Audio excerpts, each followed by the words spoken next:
If we try and divide Islam into male and female interpretation, we run the risk of diluting the message of Allah. Allah's message was universal, gender neutral for all people.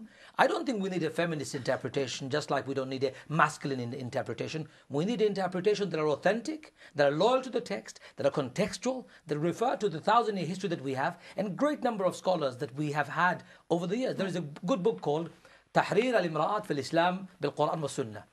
An Egyptian scholar wrote 6 volumes of how Quran and the Sunnah actually has liberated women throughout the last 1,000-year history that we have. Where we fell was when we became intellectually paralyzed and stagnant. Well, we also have with us on the line from America an intellectual called Margot Badran, who is part of the Georgetown University, a historian of Middle East and Islamic societies. Welcome to the program. You heard there that there doesn't need to be an Islamic feminism. Well, you're an author of Feminism in Islam, Secular and Religious Convergences. What would be your response? Have there been historical precedents where Muslim women and men indeed have interpreted differently from within the text and not just in the modern times? Yes, thank you for having me, and I'm happy to participate in this discussion. Welcome. I would like to address some points that the gentleman before me made. First of all, I should contextualize myself that I have lived both in the U.S. and in Egypt since the 1960s. I'm a historian and a student of Middle East and Islamic world, empirical work, and gender studies. And I think it's a gross overstatement to speak of the intellectual paralysis of Muslims over so many years, and Arabs. It just simply isn't borne out in history. And there has been lively intellectual work that's been done in Egypt over many centuries, and when it was colonized, this did not stop at all.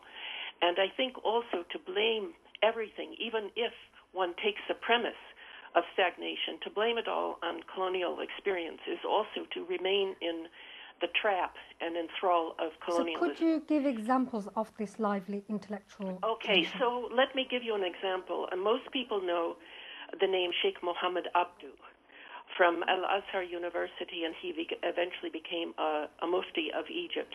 And he was a person, a scholar, whom many people know, who was urging everyday Muslims to re-engage in interpretation and contact with the text, particularly the Quran, using what is called ijtihad, that is independent investigation. So he was trying to take it out of the ivory tower and encourage normal, ordinary Muslims to use it in order to figure out for themselves how to cope with the upheavals of modernity, including the colonial experience, but not exclusively.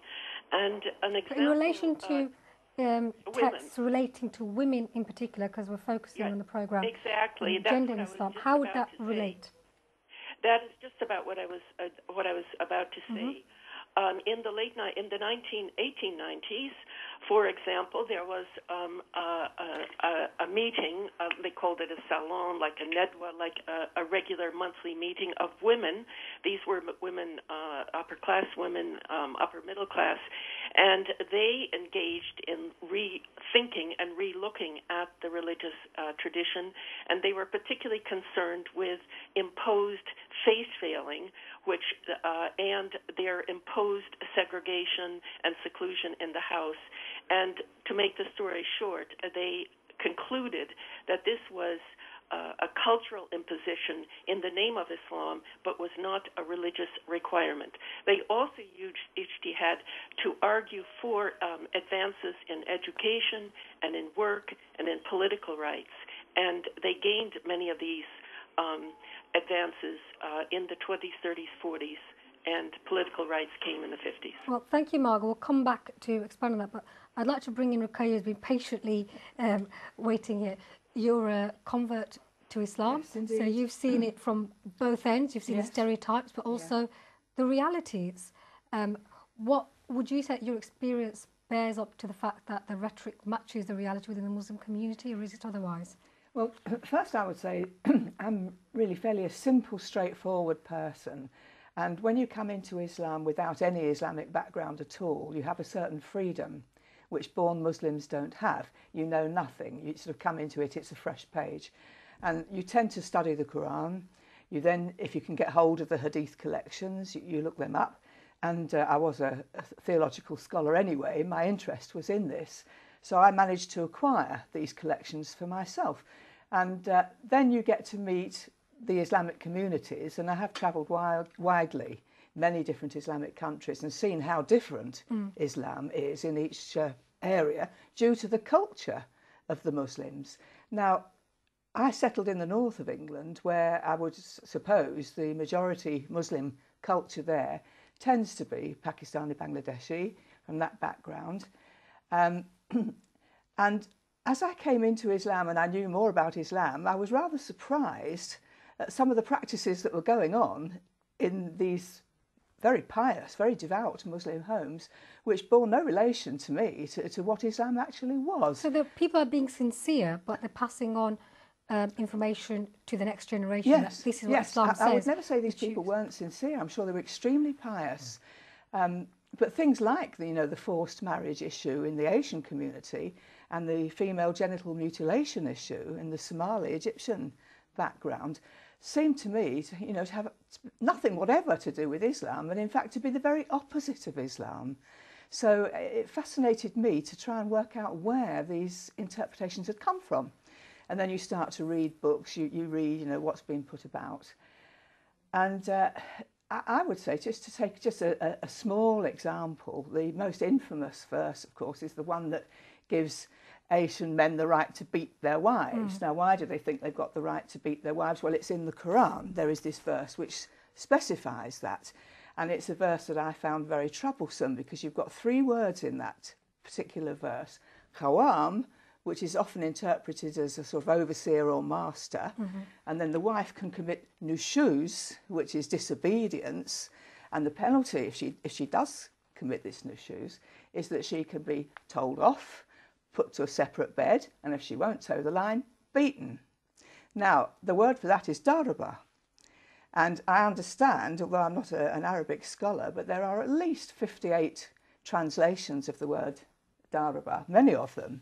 I may have the number wrong, but certainly the word is used over and over and over again in the Quran, and never once is it used again to mean to beat. It's become such a commonly understood term. Absolutely. To beat. So coming back to the fact that everybody claims that they're being sincere, everybody says we're only saying what God said, but it is a text. It's a text that's been translated from a language. There are translations, there are interpretations, but whose interpretation? If I come back to Shaista, I'm trying to jump in. It's just to challenge what Ajmal was saying.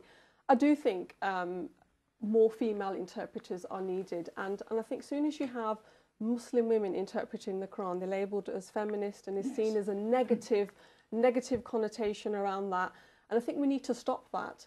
There are no intermediaries between us and God, but I think men have become intermediaries between women. Yeah, some men, sorry. Between women and God, and we have every right to interpret whatever people want to label us. Now, if for centuries a majority of the interpreters have been male scholars, now naturally anyone interpreting is going to be coloured with or influenced by their cultural and patriarchal upbringing. They were patriarchal societies, so when men are interpreting, or some men are interpreting, they will be influenced by their background. They'll be looking at it through the lived reality of men's lives, not women's lives. So therefore, you have more women now who are taking on board the lived realities of some of these interpretations, how they're affecting their lives, and looking at the interpretations. Now, if more men were reading equality and justice into the texts, you would not need Muslim females coming forward like Ruqaiya, who are reading equality and justice into text. So yes, we do need Islamic feminism, whatever you want to call it. It's just a label. We need more women interpreters, because we will understand how these sometimes mistranslations impact negatively on our lives.